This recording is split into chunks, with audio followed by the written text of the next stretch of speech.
اب مسئلہ یہ ہے کہ جیسے جیسے ہم قیامت کے قریب سے قریب تر ہوتے چلے جا رہے ہیں، پے در پہ فتنے چلے آ رہے ہیں، تو کچھ ایسے فتنے ہیں، کچھ ایسے عقل پرست اور مادہ پرست لوگ ہیں جو اسلامی احکامات پر مختلف قسم کے اعتراضات کرتے ہیں۔ جیسا کہ میں زیادہ تفصیل میں نہیں جاتا، قربانی کو لے لیں تو بہت سے ایسے لوگ کہ جو دین اسلام کے احکامات کی حقانیت اور اہمیت کو سمجھنے سے قاصر ہیں، یا ہر چیز کو اپنی عقل کی بنیاد پر پرکھتے ہیں، مادیت پرستی میں انتہائی درجے کے مبتلا ہیں، ان کی طرف سے ایک اعتراض یہ ہوتا ہے کہ بھائی اتنے مہنگے مہنگے جانور خریدنا اور پیسہ خرچ کرنا، جانور لے کر آنا، پھر اس کو ذبح کر کے کھا جانا، اس سے بہتر تو یہ تھا کہ ان پیسوں سے کسی غریب کی مدد کر دی جاتی، ان پیسوں کو کسی بیوہ کو، کسی یتیم کو دے دیا جاتا، کسی غریب بچی کی شادی ہو جاتی۔ یہ کیا ہوا کہ خود ہی جانور لائے، خود ہی کاٹا اور کھا گئے؟ یہ میں نے کہا کہ عقل سے انہوں نے سوچا ہے، دین کو سمجھا نہیں ہے۔ عقل میں جو آئے گی بات وہ دین ہے، جو عقل میں نہیں آئے گی وہ دین نہیں ہے۔ ان کی سستی ہے یا شیطان کا بہکاوا ہے۔ دین نام اس بات کا نہیں ہے، یہ میں نے کئی مرتبہ پہلے بھی ذکر کی ہے کہ دین اس بات کا نام نہیں ہے کہ ہماری عقل سمجھے گی تو دین، ہماری عقل نہیں سمجھے گی تو دین نہیں۔ دین نام ہے اتباع کا، اطاعت کا، پیروی کا۔ فاتبعونی، اتباع کرو، پیروی کرو۔ ہمیں اللہ اور اللہ کے رسول صلی اللہ علیہ وسلم نے یہی حکم دیا۔ تو جن لوگوں کی طرف سے اعتراض ہے ان کے لیے ہمارے پاس کچھ جوابات بھی ہیں۔ پہلی بات تو یہ یاد رکھیں کہ جب سے اللہ رب العزت نے انسانیت کو تخلیق فرمایا ہے، زمین و آسمان کو بنایا، حضرت آدم علیہ السلام کو پیدا فرمایا، اور تب سے قربانی کا وجود ہے۔ یہ کوئی آج کی بات نہیں ہے، یا حضور علیہ السلام کے تشریف آوری کے بعد قربانی فرض یا واجب نہیں ہوئی، بلکہ یہ تو پہلے سے چلے آ رہا ہے۔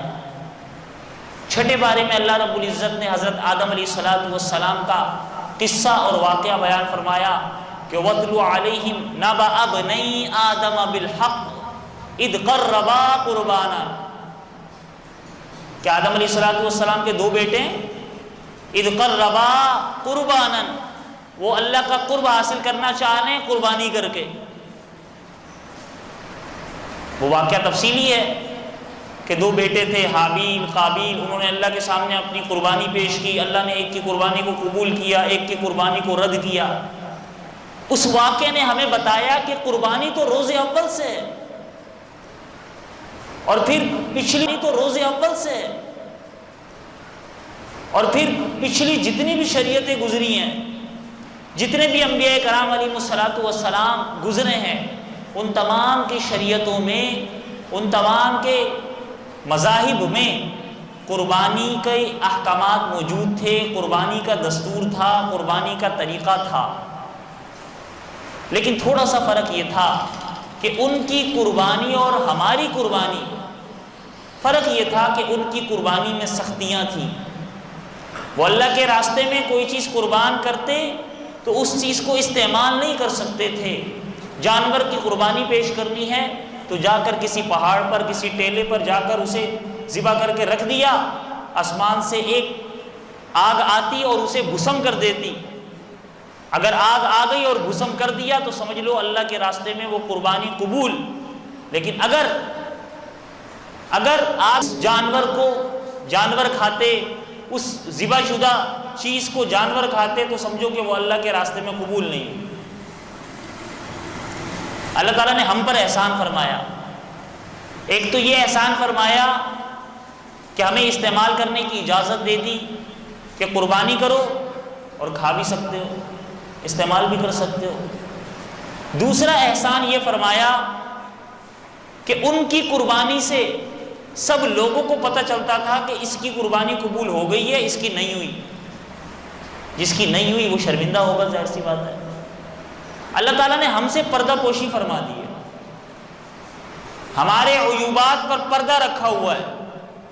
ہم میں سے کس کی قربانی قبول ہو رہی ہے، کس کی قربانی نہیں ہو رہی، اللہ تعالیٰ جانتے ہیں۔ یہ اللہ کا ہم پر بہت بڑا احسان ہے، لہٰذا ہمیں بھی ایسے اعمال کرنے چاہیے آپ پر پردہ پوشی فرمائی ہے، اسی طرح آخرت میں بھی اللہ تعالیٰ ہمارے عیوبات پر پردہ پوشی فرمائیں۔ اور ہمیشہ اس دعا کا اہتمام کرنا چاہیے کہ یا اللہ جیسے دنیا میں آپ نے پردہ رکھا ہوا ہے، آخرت میں بھی پردہ رکھنا، آمین۔ تو میں ذکر یہ کر رہا ہوں کہ قربانی کوئی آج کا عمل نہیں ہے یا اسلام کا عمل نہیں ہے صرف، بلکہ پہلی شریعتوں میں بھی ہے، ایک بات۔ دوسری بات یہ ہے کہ قرآن مجید فرقان حمید میں باقاعدہ قربانی کا حکم نازل ہوا ہے۔ مسلمان تو قرآن و حدیث کے تابع ہے، قرآن کے حکم کو مانے گا، سنت کے حکم کو مانے گا، حدیث مبارکہ کے حکم کو مانے گا۔ تو قرآن مجید سورہ کوثر میں اللہ تعالیٰ نے ارشاد فرمایا فَصَلِّ لِرَبِّكَ وَانْحَرْ، فَصَلِّ لِرَبِّكَ، اے نبی اپنے رب کے لیے نماز پڑھیے، وَانْحَرْ، اور قربانی کیجیے۔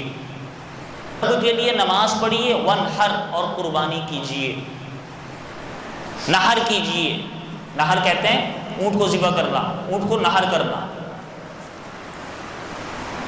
ایک آیت ہو گئی۔ دوسری آیت مبارکہ غالباً سورہ حج میں ہے کہ وَلِكُلِّ أُمَّةٍ جَعَلْنَا مَنْسَكًا، اللہ تعالیٰ فرماتے ہیں کہ ہر امت کے لیے ہم نے منسک قربانی کو مقرر فرمایا ہے، لِيَذْكُرُوا اسْمَ اللَّهِ عَلَىٰ مَا رَزَقَهُم مِّن بَهِيمَةِ الْأَنْعَامِ، تاکہ یہ اللہ کا نام لے ان جانوروں پر، چوپاہوں پر اللہ کا نام لے کر انہیں ذبح کرے۔ دو آیتیں ہو گئی۔ تیسری آیت اللہ تعالیٰ نے قرآن مجید میں ارشاد فرمایا کہ وَالْبُدْنَ جَعَلْنَاهَا لَكُم مِّن شَعَائِرِ اللَّهِ، بدن کہتے ہیں قربانی والے جانور کو۔ فرمایا کہ بدن قربانی والا جانور، جَعَلْنَاهَا، ہم نے اس کو مقرر فرما دیا ہے، لَكُم، تمہارے لیے، مِن شَعَائِرِ اللَّهِ، اور یہ اللہ کے شعائر میں سے ہے۔ یعنی قربانی اللہ رب العزت کے شعائر میں سے ہے۔ شعائر کہتے ہیں اسلام کی علامت کو، دین کی علامت کو، جیسا مسجد کا ہونا یہ شعائر میں سے ہے، مؤذن کا اذان دینا دین کی علامت اور شعائر ہے، نماز کا ہونا شعائر ہے، اسی طریقے سے قربانی بھی دین کی علامت اور شعائر ہے۔ تو قرآن مجید فرقان حمید میں کئی مقامات پر قربانی کا حکم دیا گیا ہے۔ میں نے 3 آیتیں آپ کے سامنے ذکر فرمائی۔ احادیث مبارکہ کی طرف آئیں تو ایک حدیث مبارکہ تو میں نے ابھی تھوڑی دیر پہلے ذکر کی تھی کہ ما عمل ابن آدم من عمل یوم النحر احب الی اللہ من احراق الدم، کہ فرمایا کہ ابن آدم انسان کا کوئی عمل بھی قربانی کے دنوں میں قربانی والے جانور کے خون بہانے سے زیادہ اللہ کو محبوب نہیں ہے۔ اللہ کی چاہت یہ ہے، ایک حدیث۔ دوسری حدیث کی طرف آئیں تو من وجد ساعتا فلم یضحی فلا یقربن مصلانا، حضور علیہ الصلوۃ والسلام ارشاد فرماتے ہیں کہ من وجد ساعتا، کہ جس کے پاس وسعت ہے، جس کے پاس گنجائش ہے، جو طاقت رکھتا ہے، جو صاحب نصاب ہے، فلم یضحی، لیکن وہ قربانی کرتا نہیں ہے، فلا یقربن مصلانا، تو عید والے دن ہماری عیدگاہوں کے قریب بھی نہ ہے وہ، جو حضور علیہ الصلوۃ والسلام فرما رہے ہیں۔ بے شمار احادیث ہیں۔ اور پھر نبی پاک صلی اللہ تعالی علیہ وآلہ وسلم مدینہ منورہ میں آنے کے بعد جتنا عرصہ حضور علیہ الصلوۃ والسلام رہے ہیں، مدینہ منورہ کے 10 سال آپ علیہ الصلوۃ والسلام نے اپنی رحلت اور انتقال فرمانے تک ہر سال قربانی فرمائی ہے۔ کوئی سال ایسا نہیں گزرا کہ جس سال آپ علیہ الصلوۃ والسلام نے قربانی نہ فرمائی ہو۔ یہ چیز جو آج فتنہ پرور لوگ ہمیں بہکانے کے لیے کہتے ہیں کہ بھئی قربانی سے بہتر ہے صدقہ و خیرات کر دو، کسی غریب کی مدد کر دو، کسی بیوہ کو یہ مدد کر دو، کسی یتیم کی مدد کر دو، کیا نبی علیہ الصلوۃ والسلام کو یہ طریقہ معلوم نہیں تھا؟ کیا حضرات صحابہ کرام رضوان اللہ تعالی علیہ مجمعین کے دلوں میں نعوذ باللہ غریبوں کی مدد کی ایثار جذبہ نہیں تھا؟ حضور علیہ الصلوۃ والسلام ایک نہیں 70 قربانیاں فرما رہے ہیں۔ ایک قربانی فرماتے باقی پیسے جو تھے وہ غریبوں کو دے دیتے، لیکن نہیں۔ اگر کوئی یہ کہے، آپ سوچیں تو صحیح، کہ بھئی میں نماز نہیں پڑھتا، نماز کے بدلے میں اتنے روپے غریب کو دے دوں گا، میری نماز قبول ہو جائے گی، ہوگی ایسے؟ نہیں ہوگی۔ نماز اللہ کا حکم ہے، فرض ہے، مقرر ہے، اسی طریقے سے ادا ہوگا جس طریقے سے شریعت نے حکم دیا۔ اسی طریقے سے قربانی اللہ کا حکم ہے، فرض ہے، مقرر ہے، اسی طریقے سے قربانی ہوگی، اسی طریقے سے یہ حکم ادا ہوگا جس طرح شریعت نے حکم دیا ہے۔ بات ختم۔ قرآن مجید سے بھی ثابت، احادیث مبارکہ سے بھی ثابت، حضور علیہ الصلوۃ والسلام کا عمل، پھر صحابہ کرام رضوان اللہ تعالی علیہ مجمعین، صحابہ کے بعد تابعین، تبع تابعین، علماء، اولیاء، صلحاء، تواتر کے ساتھ ہر دور میں قربانی کا عمل چلا آ رہا ہے۔ تواتر کہتے ہیں اس بات کو، اس عمل کو، کہ کسی دور میں بھی امت کا بڑا طبقہ کسی بھی چیز پر متفق ہو تو کہا جاتا ہے کہ یہ عمل تواتر سے ثابت ہے، نہیں ہوتی۔ امت کا بڑا طبقہ، ایک دو فرد نہیں، امت کا بڑا طبقہ کسی عمل پر متفق ہو تو وہ عمل شریعت کا حصہ اور ثابت شدہ ہوتا ہے۔ تو قربانی شریعت کا حصہ ہے، ثابت شدہ ہے۔ اس پر اعتراضات کرنے والے ایسے ہیں گویا شیطان کی طرح بہکانے والے ہیں، تو لہٰذا قربانی واجب ہے، فرض ہے، ضروری ہے۔